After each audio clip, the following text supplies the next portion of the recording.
నమస్తే అండి. నా పేరు డాక్టర్ వెంకటరామరెడ్డి. నేను మెడినిన్ homoeopathy and Ayurvedic hospital Hyderabad నుంచి మాట్లాడుతున్నాను. ఈరోజు మనం చెప్పుకోవే టాపిక్ ఏంటంటే వెరికోస్ వెయిన్స్. వెరికోస్ వెయిన్స్ అనేది ఈరోజు చాలా వరకు కామన్ అయిపోయింది. చాలా మందిలో చూస్తున్నాం. ఇవి ఈవెన్ 15-20 సంవత్సరాల పిల్లలకు కూడా స్టార్ట్ అవుతున్నాయి. ఇవి ఏంటంటే మెయిన్ కాజ్ ఇది ఊబకాయంతో చిన్నపిల్లల్లో స్టార్ట్ అవుతుంది. మన రీసెంట్ స్టడీస్ చెప్పడం. ఇంతకుముందు ఏంటంటే ఎక్కువ నిలబడే వాళ్ళు ఎవరంటే కండక్టర్స్, లేడీస్, ఎక్కువ వంట చేసేవాళ్ళు, మెయిన్ డాక్టర్స్ కూడా. ఎందుకంటే చాలాసేపు నిలబడి పేషెంట్స్ని చూడడము, సర్జరీలు చేయడము ఇటువంటిది కాబట్టి డాక్టర్స్ కూడా వచ్చే అవకాశం కనబడుతుంది. దీంట్లో యాక్టర్ అనేది ఏమీ ఉండదు. ఎవరికైనా ఒకటే వస్తుంది కాబట్టి డాక్టర్ కూడా అవర్స్ టుగెదర్ నిలబడి ఏదైనా పనులు చేసుకున్న కింద కాలంలో ఈ సిరలు అనేటివి ఉబ్బుతాయి. వెరికోస్ వెయిన్స్ అంటే నథింగ్ బట్ కింద సిరలు ఉబ్బడం. మనం ఆ సిరలు ఏంటి అంటే నరాలని మనం కొంచెం పొరపాటు పడుతుంటాం. అందరూ నరాలు ఉబ్బినాయి అంటారు. నరాలు వేరు, సిరలు వేరు, దమనులు వేరు. దమనులు అనేటి ప్యూర్ బ్లడ్ను బాడీ పార్ట్స్కు అందించే వాటిని దమనులు అంటాం. అలాగే ఇంప్యూర్ బ్లడ్ అంటే మనం తీసుకున్న ఆక్సిజన్ నుంచి దాని కార్బన్ డైఆక్సైడ్ అన్ని ఆక్సిజన్స్ రిలీజ్ అయ్యి దాన్ని మళ్ళీ లంగ్స్లో ప్యూరిఫై చేయడానికి తీసుకుపోయే వాటిని వెయిన్స్ అంటాం. ఆ వెయిన్స్ ఉబ్బడం వాటిని సిరలు అంటాం మనము. ఆ సిరలు అనేది చాలా వరకు ఉబ్బుతాయి అన్నమాట. ఆ ఉబ్బిన వాటిని మనం వెరికోస్ వెయిన్స్ అంటున్నాము. వీటిల్లో 2 రకాలు: సూపర్ఫిషియల్ వెనస్ థ్రాంబోసిస్, వాటిని వెనస్ థ్రాంబోసిస్ అంటాం. Superficial Venus thrombosis and deep Venus thrombosis అంటాం. సూపర్ఫిషియల్ అంటే మన కళ్ళకు కనిపిస్తుంటాయి బయట. కొందరికి నల్లగా శరీరం ఉండే వాళ్ళు పెద్దగా కనిపించవు, కానీ కొంచెం ఫెయిర్గా ఉండే వాళ్ళకు ఎక్కువగా ఆకుపచ్చ రంగులో లేదా బ్లూ కలర్లో ఎక్కువ కనిపిస్తూ ఉంటాయి. అదే కొంచెం కలర్ చేంజ్ ఉన్న వాళ్ళు, కలర్ తక్కువ ఉన్న వాళ్ళకి ఏంటంటే ఎక్కువగా ఎఫెక్ట్ అయినప్పుడు బయటికి కనిపించే అవకాశం ఉంటుంది. అలాగే డీప్ వెనస్ థ్రాంబోసిస్, ఇవి ఏంటంటే కండ మధ్యలో ఉంటాయి అన్నమాట.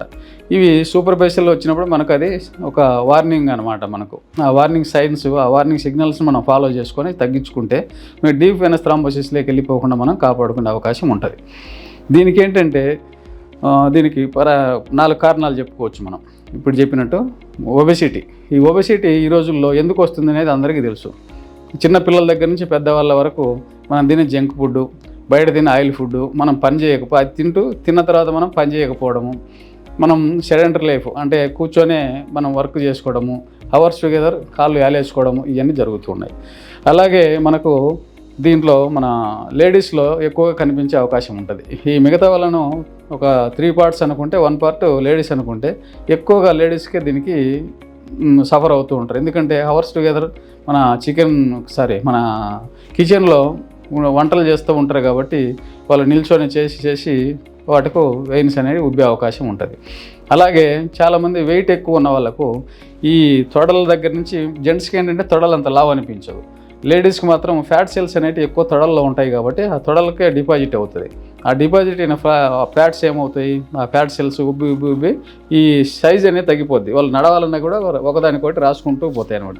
కింది నుంచి పైదాకా ఒక 2 సీసాలు మనం ఎట్లా దగ్గర పెడుతూ ఉంటామో అలాగే స్పేస్ లేకుండా అయిపోయే అవకాశం ఉంటుంది. వీళ్ళకు కూడా ఎక్కువ ఉబ్బి బయటికి కనిపిస్తాయి. ఈ నరాలు ఉబ్బడము ఇవన్నీ కూడా మనము కొంచెం ప్రికాషనరీగా చేసుకుంటే, ఇప్పుడు కొన్ని స్టాకింగ్స్ అంటారు, ఈ స్టాకింగ్స్ వేసుకుంటే కూడా మోకాల వరకు తొడుక్కుంటే కొంచెం రిలీఫ్ ఉంటుంది. ఇది ఎందుకు పైకి బ్లడ్ ఎక్కట్లేదు అంటే నీటకు మన బాడీలో ఆ దేవుడు పెట్టిన ఏంటి అంటే ఈ సిరల్లో స్టెప్ వైజ్గా మనం అక్కడక్కడ వీటిల్లో చూస్తుంటాం. సూపర్ మార్కెట్లు కాకపోతే కానీ ఒక ఐమాక్స్లలో వాటిల్లో ఒక స్టెప్స్ ఉంటాయి, 4 రకాల స్టెప్స్ లాగా మనం పిల్లలు పాకుతూ ఉంటారు. మీకు ఎగ్జాంపుల్ చెప్పాలంటే అది చెప్తే మీకు అర్థమవుద్దని చెప్తున్నా. అదేవిధంగా మన కాళ్ళల్లో ఈ వాల్వ్స్ అనేవి స్టెప్ వైజ్గా ఉంటాయి. ఆ స్టెప్ వైజ్గా ఉన్నది బ్లడ్ పైకి పోయేటప్పుడు పైకి పోనిస్తాయి, కిందికి వచ్చేటప్పుడు అడ్డపడతాయి. ఎందుకు? బ్లడ్ రివర్స్ రావద్దు. రివర్స్ వస్తే ఇట్లా వెయిన్స్ ఉబ్బుతాయి. కాబట్టి రివర్స్ రాకుండా పైకి పంపింగ్ పోయినప్పుడు ఇవి అడ్డుపడడం ఈట పని. గమ్ అనేది హార్మ్ఫుల్ కాదు, కానీ అది పర్మనెంట్ ట్రీట్మెంట్ కాదని మా ఒపీనియన్. మన దగ్గర ఏంటంటే హోమియోలో మెడిసిన్ ఉంది. రెండవది ఈ లీచ్ థెరపీ అంటాం. ఏదైతే ఉన్నాయో ఆ ఉండలను ఏదైతే ఉన్నదో ఆ లీచ్ అనేది ఆ చెడిపోయిన బ్లడ్ను బయటికి తీసేసి బాగా నీట్గా దాన్ని సెట్ చేస్తుంది అనమాట. అది సెట్ చేసినప్పుడు ఆ బ్లడ్ అనేది మళ్ళీ వెయిన్ ద్వారా లంగ్స్కి పోకుండా కాపాడుతుంది. అదే ఆ బ్లడ్ ఏమవుతుంది, మనం మెడిసిన్ ఇచ్చినా మనం ఇట్లా ఒక సర్జరీ లాగా ఏంటంటే చేసిన పొరపాటున చిన్న ఎంబోలిజం అంటాం దాన్ని.